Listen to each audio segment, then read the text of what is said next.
Hi friends, welcome to போனி nature kitchen. நம்ம இன்றைக்கி என்ன ரெசிபி பார்க்க போகிறோன்னா, சின்னவங்கள்லேருந்து பெரியவங்க வரைக்கும் எல்லாருக்குமே ரொம்ப சத்து தரக்கூடிய ஒரு நவதானிய தோசை ரெசிபி தான் பார்க்க போகிறோம்.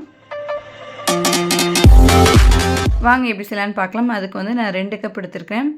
ஒரு சின்ன கப்பு, ஒரு பெரிய கப்பு, 1/2 1/3 2 கப் எடுத்துருக்கேன்.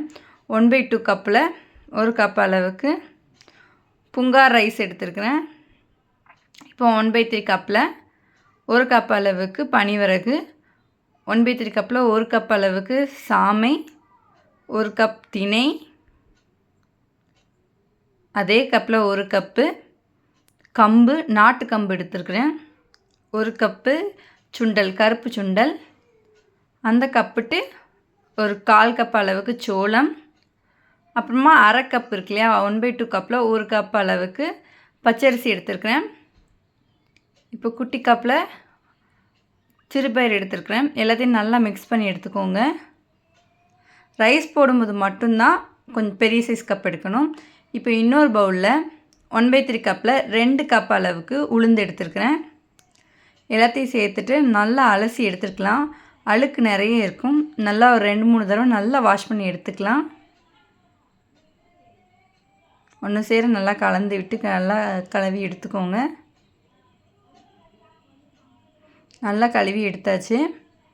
இப்போ நல்லா முங்குற அளவுக்கு நிறைய தண்ணி ஊற்றிக்கோங்க.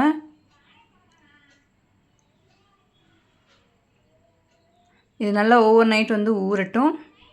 இப்போ ஃபஸ்ட்டு கிரைண்டரில் உளுந்தை வந்து அரைச்சி எடுத்துகிட்டு வந்துடலாம். நம்ம ஒன்றாவும் அரைச்சி எடுத்துக்கலாம், ரெண்டையும் ஒன்று போல். ஆனால் இப்படி உளுந்து தனியாக அரைக்கும்போது இன்னும் நல்லா சாஃப்டாகவும் இருக்கும், அதே சமயத்தில் கிறிஸ்பியாகவும் இருக்கும். இந்த மாதிரி ட்ரை பண்ணி பாருங்கள். இடையில தொளிச்சு தண்ணி சேர்த்து அரைச்சி எடுத்துக்கோங்க.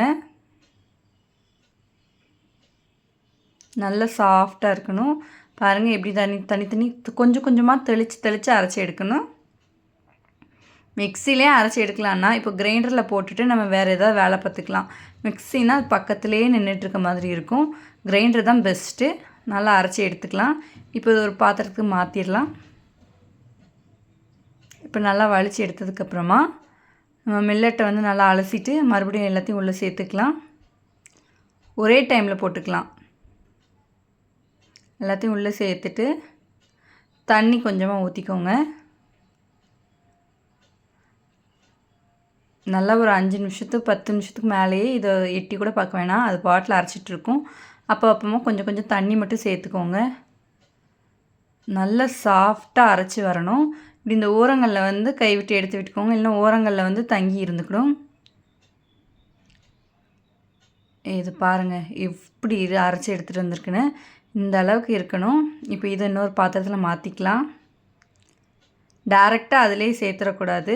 நம்ம வலித்து எடுத்துகிட்டு அதுக்கப்புறமா தான் நம்ம அதில் சேர்க்கணும். இப்போது சேர்த்ததுக்கப்புறமா கொஞ்சமாக உப்பு சேர்த்துருக்கேன். தேவையான அளவுக்கு சேர்த்துக்கோங்க. ரெண்டையும் நல்லா கைவிடாமல் நல்லா கலந்து மிக்ஸ் பண்ணி எடுத்துக்கோங்க. இப்போது மறுநாள் சுடுறதுக்காக கொஞ்சோள மாவு எடுத்து வச்சுருக்கிறேன் வெளியில்.